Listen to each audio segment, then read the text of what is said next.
Hi friend, स्वागत करता हूँ आपके अपने परिवार को आज के डी क्लास में एक और नए वीडियो के साथ। आज हम कक्षा 11 का जीव विज्ञान में पहला चैप्टर सजीव जगत या जीव जगत अध्ययन करेंगे।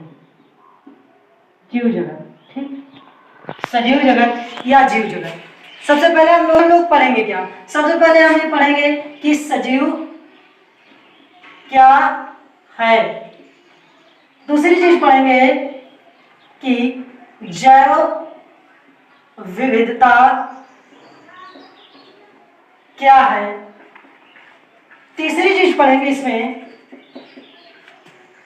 वर्ग की समवर्ग क्या है। इसके बाद पढ़ेंगे चौथे नंबर पे वर्ग की सहायता साधन क्या है। ठीक, इस चैप्टर में हम लोग चार चीजों का अध्ययन करेंगे कि सजीव क्या है, जैव विविधता क्या है, वर्ग की समवर्ग क्या है और वर्ग की सहायता साधन क्या है। ठीक, तो सबसे पहले बात करते हैं सजीव क्या है। ठीक, सजीव क्या है, तो सबसे पहले बात करते हैं सजीव क्या है। तो सजीव उसे कहेंगे जिस पर जीवन पाया जाएगा। अब बात ये आती है जीवन क्या है। ठीक, तो जीवन क्या है, तो सजीवों पर ऐसा क्या मिलता है जिससे हमने बोल दिया कि सजीवों पर जीवन मिल रहा है। तो सजीवों पर सबसे पहले बात की जाए तो सजीव जो होते हैं वो कोशिका से मिलकर बने होते हैं। किससे मिलकर बने होते हैं? कोशिका से, यानी कोशिका संरचना होती है। इनके अंदर कोशिका संरचना होती है। और जो निर्जीव होते हैं उन पर कोशिका संरचना नहीं होती। पहला पॉइंट, अगर आपसे कोई पूछे कि सजीव और निर्जीव में क्या अंतर है, तो पहला पॉइंट कि जो सजीव होते हैं उन पर कोशिका संरचना होती है और जो निर्जीव होते हैं उन पर कोशिका संरचना नहीं होती। अब देखते हैं कि इस कोशिका के अंदर ऐसा क्या पाया जा रहा है जिससे हमने बोला कि सजीवों पर जीवन पाया जा रहा है। ठीक, तो देखते हैं इस कोशिका के अंदर क्या मिलता है। तो इस कोशिका के अंदर जीव द्रव्य पाया जाता है। जीव द्रव्य, बात ये आती है जीव द्रव्य क्या है। बात ये आती है कि जीव द्रव्य क्या है। ठीक, जीव द्रव्य क्या है समझते हैं। सपोज करिए कोई कोशिका है, कोशिका के अंदर केंद्रक और केंद्रक के चारों ओर कोशिका द्रव्य। ठीक, अब तो आप इसको बोलते हैं प्लाज्मा झिल्ली। प्लाज्मा झिल्ली बोलिए या कोशिका झिल्ली।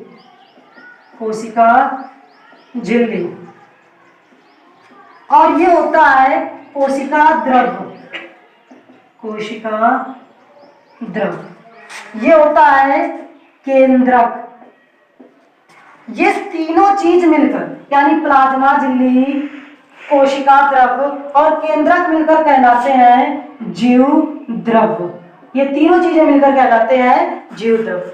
तो आपसे कभी भी आपसे कोई क्वेश्चन करे तो बोलना नहीं है कि जीव द्रव्य किसे कहते हैं, तो आप लोग कहेंगे कि प्लाज्मा झिल्ली, कोशिका द्रव्य और केंद्रक मिलकर क्या कहलाते हैं? जीव द्रव्य। जो सजीवों पर पाया जाता है लेकिन निर्जीवों पर जीव द्रव्य नहीं पाया जाता।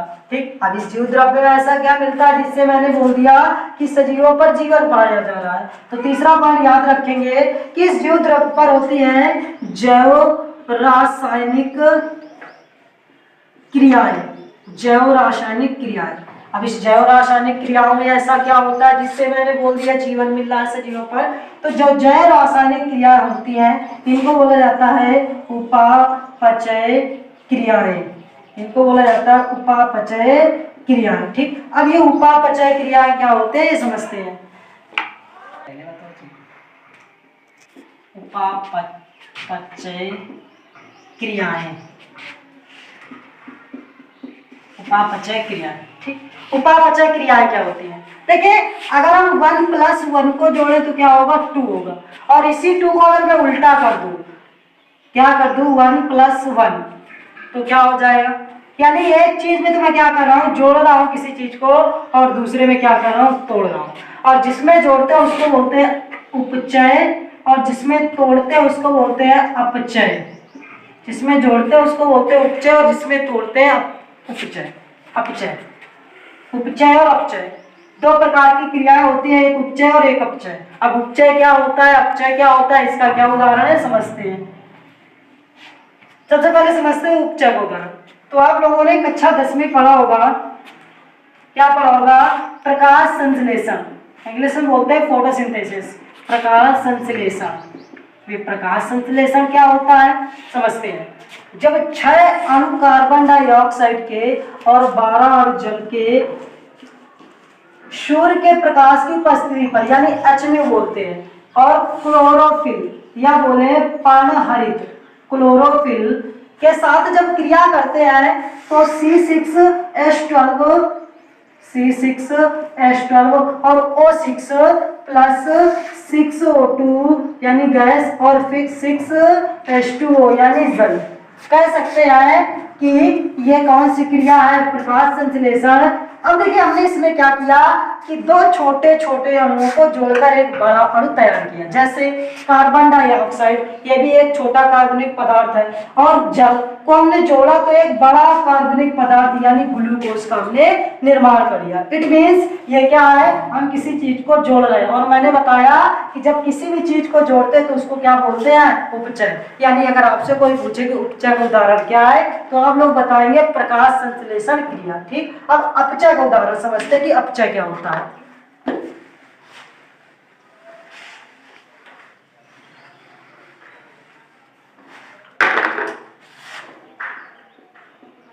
अपचय क्या होता है, इसी का उल्टा कर देते हैं। ठीक, श्वसन सुना होगा, श्वसन। श्वसन क्या होता है, क्या सांस लेना और सांस छोड़ना ही श्वसन कहलाता है? नहीं, सांस लेना और सांस छोड़ना श्वासोच्छ्वास कहलाता है। ठीक, श्वसन क्या होता है, तो खाए हुए भोजन से ऊर्जा को निर्मुक्त कराना ही क्या कहलाता है, श्वसन कहलाता है। अब देखिए कैसे मुक्त कराते हैं, तो इसी का उल्टा कर देते हैं प्रकाश संश्लेषण। क्या कि 6 ग्लूकोज को लेते हैं C6H12O6 और ऑक्सीजन की उपस्थिति पर, क्या 6O2 की उपस्थिति पर क्रिया कराते तो बनता है 6 अणु कार्बन डाइऑक्साइड के और 6 अणु जल के प्लस हमारा ATP मुक्त होता है, यानी ATP। अब ये ATP क्या है, तो एक ऊर्जा का स्रोत है, एक ये ऊर्जा का रूप है ATP। तो C6H12O6 और ऑक्सीजन की उपस्थिति पर जब क्रिया कराया तो कार्बन डाइऑक्साइड प्लस जल और ATP मुक्त हुई, ऊर्जा मुक्त हुई। और ऊर्जा अगर आपसे पूछा जाए कि मनुष्य के शरीर में किस रूप में ऊर्जा संचित होती है, तो याद रखेंगे ATP के रूप में होती है। और ये जो श्वसन क्रिया, यही क्या कहलाती है, श्वसन क्रिया। और ये जो श्वसन क्रिया होती है ये उपचय का उदाहरण है। ये जो श्वसन क्रिया है ये उपचय का उदाहरण है। ठीक, यानी कि हम लोगों ने सजीव और निर्जीव में कितने अंतर देखे, 3 देखे। कौन कौन, पहला कि जो सजीव होते हैं उन पर कोशिका संरचना पाई जाती है और जो निर्जीव होते हैं उन पर कोशिका संरचना नहीं पाई जाती। दूसरा अंतर हम लोगों ने देखा कि जो देखे हम लोगों ने सजीव तथा निर्जीव कितने अंतर देखे, 3 अंतर देखे। पहला क्या कि जो सजीव होते हैं उन पर कोशिका संरचना पाई जाती है और जो निर्जीव होते हैं उन पर कोशिका संरचना नहीं पाई जाती। दूसरा अंतर हम लोगों ने देखा कि जो सजीव होते हैं उन पर जीव द्रव्य होता है, जो निर्जीव होते हैं उन पर जीव द्रव्य नहीं होता। और तीसरा अंतर जो सबसे मोस्ट इंपॉर्टेंट है कि जो सजीव होते हैं उन पर जैव रासायनिक अपक्रिया होती है और जो निर्जीव होते हैं उन पर जैव रासायनिक अपक्रिया नहीं होती। और मैंने जैव रासायनिक अपक्रिया किसे कहते हैं, तो मैंने बताया जिस पर उपापचय क्रियाएं होंगी। अब उपापचय क्रियाएं क्या है, तो मैंने बताया उपापचय क्रियाएं 2 प्रकार की होती हैं। एक वो क्रिया जिसमें हम किसी चीज को जोड़ते हैं और एक वो क्रिया जिसमें हम किसी चीज को तोड़ते हैं। अब जिसमें तोड़ते हैं उसको उपचय बोलते हैं, और सॉरी जिसमें जोड़ते हैं उसको उपचय बोलते हैं और जिसमें तोड़ते हैं उसको अपचय बोलते हैं। और उपचय का उदाहरण आपका प्रकाश संश्लेषण और अपचय का उदाहरण आपका श्वसन क्रिया। ठीक, श्वसन क्लियर है। अब चौथा अंतर देखते हैं सजीव और निर्जीव में। ठीक, चौथा अंतर वृद्धि। ठीक, वृद्धि। सबसे पहले ये देखते हैं कि क्या वृद्धि सजीवों का विशिष्ट लक्षण है, क्या वृद्धि सजीवों का विशिष्ट लक्षण है, विशिष्ट लक्षण है। तो सबसे पहले बात आती है विशिष्ट क्या है। विशिष्ट का मतलब सभी जीवों पर पाया जाए। अगर सजीव है तो सभी सजीवों पर पाया जाए, इट मीन्स वो क्या है, विशिष्ट लक्षण है। अगर कोई निर्जीव है और एक निर्जीव के अंदर अगर ये गुण पाया जा रहा है, इट मीन्स सभी पर पाया जाए, उसका मतलब होता है विशिष्ट लक्षण। ठीक, अब देखते हैं क्या ये वृद्धि सभी सजीवों पर पाई जाती है। ठीक, तो सबसे पहले बात करते हैं वृद्धि क्या होती है। तो वृद्धि जैसे हम छोटे से क्या हुए, बड़े हुए, इट मीन्स क्या है, ये वृद्धि है। ठीक, अब जब हम छोटे थे तो हमारा वजन कितना था, 10 किलो था, और जब बड़े हुए यानी 20 साल के हो गए तो हमारा वजन कितना हो गया, 40 किलो। इट मीन्स कहने का मतलब वृद्धि दो मापदंडों पर आधारित है। पहला क्या, शरीर का भार, और दूसरा क्या, कोशिका की संख्या। पहला क्या, शरीर का भार, और दूसरा क्या, शरीर का भार, और दूसरा कोशिका की संख्या। अब शरीर का भार क्या है कि यानी वजन बढ़ा, और कोशिका की संख्या बढ़ती है। अगर आपसे कोई पूछे कि वृद्धि किस पर आधारित है, तो दो मापदंडों पर, पहला क्या, शरीर का भार, और दूसरा क्या, कोशिका की संख्या। ठीक, अब जैसे सपोज करिए, क्या ये वृद्धि सभी सजीवों का विशिष्ट लक्षण है? बात इसमें करते हैं, क्या ये जो आपका वृद्धि है क्या सभी सजीवों का विशिष्ट लक्षण है? तो याद रखना ये सजीवों का विशिष्ट लक्षण नहीं है। अब क्यों नहीं है ये समझते हैं। सपोज करिए कि ये कोई रेत का टीला है, सपोज करिए कोई रेत का टीला है, हवा चली तो इस पे आके मिट्टी बढ़ी, मिट्टी आकर बैठी, इट मीन्स क्या हुआ, भार तो बढ़ा। क्या हुआ, इस का भार तो बढ़ा लेकिन कोशिका संख्या नहीं बढ़ी। यानी इस पर जो भार बढ़ा वो किस रूप में बढ़ा, बाह्य रूप से बढ़ा, बाह्य रूप से भार बढ़ा, लेकिन आंतरिक रूप से कोशिका संख्या नहीं बढ़ी। इट मीन्स कहा जा सकता है कि जो वृद्धि है ये सजीवों का विशिष्ट लक्षण नहीं है, क्योंकि कहीं ना कहीं ये कुछ न कुछ निर्जीवों पर भी पाया जा रहा है। यानी जो वृद्धि है, लेकिन निर्जीवों पर जो पाई जाती है वृद्धि वो बाह्य रूप से पाई जाती है, आंतरिक रूप से नहीं पाई जाती। आगे देखते हैं, तो आदि होती है वो सजीवों का विशिष्ट लक्षण नहीं है, वो कहीं ना कहीं निर्जीवों के अंदर भी पाई जाती है। लेकिन निर्जीवों के अंदर जो पाई जाती है वो सिर्फ बाह्य रूप से पाई जाती है, आंतरिक रूप से नहीं पाई जाती। यानी उन पर भार तो बढ़ता है लेकिन कोशिका की संख्या नहीं बढ़ती है। इसके बाद पांचवा लक्षण देखते हैं सजीव और निर्जीव में। पांचवा लक्षण प्रजनन। प्रजनन, तो सबसे पहले बात करते हैं प्रजनन। जो प्रजनन होता है ये भी सजीवों का विशिष्ट लक्षण नहीं है। अब बात कर, सजीवों का विशिष्ट लक्षण नहीं है। अब सजीवों का विशिष्ट लक्षण क्यों नहीं है, बात करते हैं। तो याद रखेंगे, तो सबसे पहले ये पता होना चाहिए कि प्रजनन क्या है। तो याद रखेंगे, अपने जैसे संतान उत्पन्न करने की क्रिया को प्रजनन कहते हैं। प्रजनन कहते हैं, अपने जैसे संतान उत्पन्न करने की क्रिया को प्रजनन कहते हैं। ठीक, अब ये सजीवों का विशिष्ट लक्षण क्यों नहीं है ये समझते। ठीक, तो आपने नाम सुना होगा खच्चर। खच्चर क्या होता है, खच्चर का निर्माण कैसे होता है कि जब नर और मादा, यानी नर गधा होगा और मादा घोड़ा होगी, इनके बीच में अगर क्रॉस कराया जाएगा तो खच्चर का निर्माण होगा। ठीक, और ये जो खच्चर है ये एक ऐसा प्राणी है जो प्रजनन या जनन नहीं कर सकता। यानी ये सजीव तो है लेकिन जनन नहीं कर सकता। इट मीन्स सभी सजीवों पर प्रजनन नहीं मिल रहा, जिस कारण ये सजीवों का विशिष्ट लक्षण नहीं है। अगर इसी पर चेंज कर दिया जाए, क्या चेंज कर दिया जाए कि मादा घोड़ा, नर घोड़ा हो जाए और मादा गधा, यानी कह सकते हैं कि नर क्या हो जाए, घोड़ा, और मादा क्या हो जाए, गधा, तो किसका निर्माण होगा, क्रॉस कराया जाए तो हिन्नी का निर्माण होता है। हिन्नी ये भी एक ऐसा प्राणी है, यानी एक ऐसा सजीव है जो जनन नहीं कर सकता। ठीक, तो खच्चर और हिन्नी ये दो ऐसे सजीव हैं जो जनन नहीं कर सकते,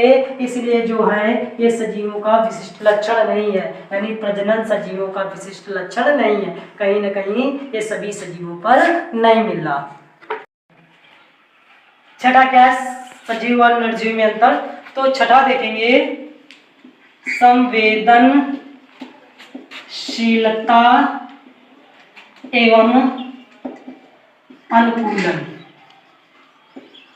संवेदनशीलता एवं अनुकूलन, संवेदनशीलता एवं अनुकूलन। और ये संवेदनशीलता और अनुकूलन होती है, ये सजीवों का विशिष्ट लक्षण है, ये सजीवों का विशिष्ट लक्षण है। संवेदनशीलता और अनुकूलन क्या होती है ये समझते हैं, ठीक। तो सबसे पहले समझते हैं कि संवेदनशीलता क्या होती है, ठीक। तो संवेदनशीलता पर याद रखेंगे कि वातावरण पर आए परिवर्तन का शरीर अगर अनुभव करता है तो उसे क्या कहेंगे, संवेदनशीलता, ठीक। और अगर शरीर यानी वातावरण में आए परिवर्तन का अगर शरीर अनुभव करता है तो उसे कहेंगे संवेदनशीलता। और शरीर पर हुए परिवर्तन का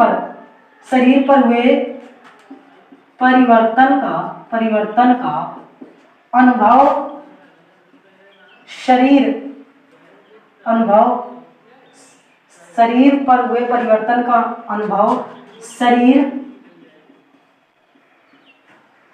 करता है और उसमें परिवर्तन आता है तो उसे क्या कहेंगे, अनुकूलता। यानी सिंपल भाषा में समझा जाए कि संवेदनशीलता और अनुकूलन क्या होती है, तो सिंपल भाषा में कि अगर वातावरण में परिवर्तन आएगा और उसका अनुभव अगर शरीर करेगा तो उसे कहेंगे संवेदनशीलता। और उस परिवर्तन से अगर शरीर पर कोई प्रभाव पड़ रहा है, कोई परिवर्तन आ रहा है तो उसे कहेंगे अनुकूलता। जैसे सपोज करिए कि वातावरण में अचानक से गर्म हो गया, दैट मीन्स क्या हुआ, वातावरण में आया परिवर्तन, यानी वातावरण में क्या हुआ, परिवर्तन हुआ। और जैसे ही गर्मी बढ़ी तो हमारे शरीर को लगती है, यानी हमारे शरीर पर क्या हुआ, अनुभव हुआ, ठीक। और जैसे ही शरीर पर अनुभव हुआ तो क्या हुआ, शरीर पर परिवर्तन आता है। कैसा कि शरीर से क्या निकलने लगता है, पसीना। तो क्या हुआ, संवेदनशीलता और अनुकूलन ये कह सकते हैं कि वातावरण में आए परिवर्तन का अगर शरीर अनुभव करेगा तो उसे कहेंगे संवेदनशीलता। और अनुभव से अगर कोई शरीर पर परिवर्तन आता है तो उसे कहेंगे अनुकूलता। जैसे मैंने आपको उदाहरण दिया गर्मी का, यानी वातावरण सपोज करिए अचानक से गर्म हो गया तो क्या हुआ, हमारे शरीर पर गर्मी लगती है, यानी हमने क्या किया, वातावरण का अनुभव किया। और अनुभव करने से क्या हुआ कि हमारे शरीर पर कोई परिवर्तन आया, यानी पसीना आया, क्या हुआ, हमारे शरीर पर कोई परिवर्तन आया। तो मैंने क्या बताया, संवेदनशीलता एवं अनुकूलन क्या है, ये एक सजीवों का विशिष्ट लक्षण है। और संवेदनशीलता और अनुकूलन क्या होता है मैंने आपको बताया, ठीक। अब इसमें कई सारे बच्चे क्वेश्चन ये करते हैं कि क्या सर जी ये तो सजीव, आपने बताया कि ये सजीवों का विशिष्ट लक्षण है, तो क्या ये सभी सजीवों पर पाया जाएगा। तो याद रखेंगे सजीवों पर पाया जाता है, लेकिन कुछ बच्चे क्वेश्चन करते हैं कि सर जी पादप भी तो सजीव हैं लेकिन उन पर नहीं पाया जाता। तो याद रखेंगे जो निम्न कोटि के पादप होते हैं, जैसे छुई मुई, नाम सुना होगा, तो छुई मुई पर संवेदनशीलता होती है, लेकिन उच्च कोटि के पादप जो होते हैं उन पर संवेदनशीलता और अनुकूलता नहीं पाई जाती, ठीक। आगे देखते हैं अगला नंबर, जीवन चक्र। अब जीवन चक्र ये भी सजीवों का विशिष्ट लक्षण है। अब जीवन चक्र क्या होता है, ठीक। जीवन चक्र मतलब अगर किसी की जन्म हुआ है तो उसकी मृत्यु निश्चित है, इसे क्या कहते हैं, जीवन चक्र, ठीक। तो सजीवों का जीवन चक्र होता है, निर्जीवों का जीवन चक्र नहीं होता, ठीक। सजीव अगर जन्म लिया है, कोई भी जीव जन्म लिया है तो उसकी मृत्यु निश्चित है, लेकिन अगर कोई निर्जीव है उसकी मृत्यु यानी उसका मृत्यु नहीं हो सकती, यानी क्या कह सकते हैं कि उसका कोई जीवन चक्र नहीं होता। सपोज करिए बोर्ड, ये बोर्ड क्या है, जो आपका व्हाइट बोर्ड दिख रहा है, ये क्या है, निर्जीव है, इसका कोई भी जीवन चक्र नहीं है। जब तक आप इसको संभाल कर रखेंगे तब तक ये चलेगा, ठीक। क्या सजीवों पर ऐसा हो सकता है कि सजीव जब तक अपने आप को संपूर्ण आहार लेता रहे, बढ़िया कह सकते हैं कि एसी पर रहे, तो ऐसा कुछ हो सकता है या नहीं ना। सजीव की एक दिन प्राकृतिक मृत्यु निश्चित है, लेकिन निर्जीवों की प्राकृतिक मृत्यु नहीं है। उसको जब तक आप संभाल कर रखेंगे तब तक वो बना रहेगा, यानी निर्जीवों का कोई भी जीवन चक्र नहीं होता, सजीवों का जीवन चक्र होता है। तो मैंने आपको सजीव और निर्जीव में कितने अंतर बताए, 7। पहला क्या कि जो सजीव होते हैं उन पर तो इसका संरचना पाई जाती है, और क्या बताया, जो निर्जीव होते हैं उन पर कोशिका संरचना नहीं पाई जाती। दूसरा अंतर मैंने बताया, जो सजीव होते हैं उन पर जीव द्रव्य पाया जाता है, जो निर्जीव होते हैं उन पर जीव द्रव्य नहीं पाया जाता। तीसरा अंतर मैंने बताया, जो सजीव होते हैं उन पर जैव रासायनिक क्रियाएं होती हैं, जो निर्जीव होते हैं उन पर जैव रासायनिक क्रियाएं नहीं होती। मैंने बताया कि जैव रासायनिक क्रियाएं क्या होती हैं, दो प्रकार की होती है। एक में तो हम किसी चीज को जोड़ते हैं और एक में तोड़ते हैं। जिसमें जोड़ते हैं उसको उपचय बोलते हैं और जिसमें तोड़ते हैं उसको अपचय बोलते हैं। और मैंने इनके उदाहरण भी बताया, क्या उपचय का उदाहरण मैंने बताया प्रकाश संश्लेषण, और अपचय का उदाहरण मैंने श्वसन क्रिया बताई। इसके बाद चौथा उदाहरण मैंने आपको बताया वृद्धि का। वृद्धि जो है वो सजीवों का विशिष्ट लक्षण नहीं है। क्यों नहीं विशिष्ट लक्षण, क्योंकि ये सभी सजीवों पर नहीं पाया जा रहा, ये कह सकते हैं कहीं ना कहीं निर्जीवों पर भी पाया जा रहा है। ठीक, इसके बाद मैंने आपको छठा लक्षण बताया प्रजनन, ये सभी सजीवों पर नहीं पाया जा रहा, इसलिए ये सजीवों का विशिष्ट लक्षण नहीं है। इसके बाद मैंने आपको बताया कि सातवां क्या, जीवन चक्र। ठीक, क्या बताया, इसके पहले मैंने बताया संवेदनशीलता एवं अनुकूलता, यानी ये सजीवों का विशिष्ट लक्षण है। इसके बाद मैंने आपको बताया जीवन चक्र, ये भी सजीवों का विशिष्ट लक्षण नहीं है। Thank you.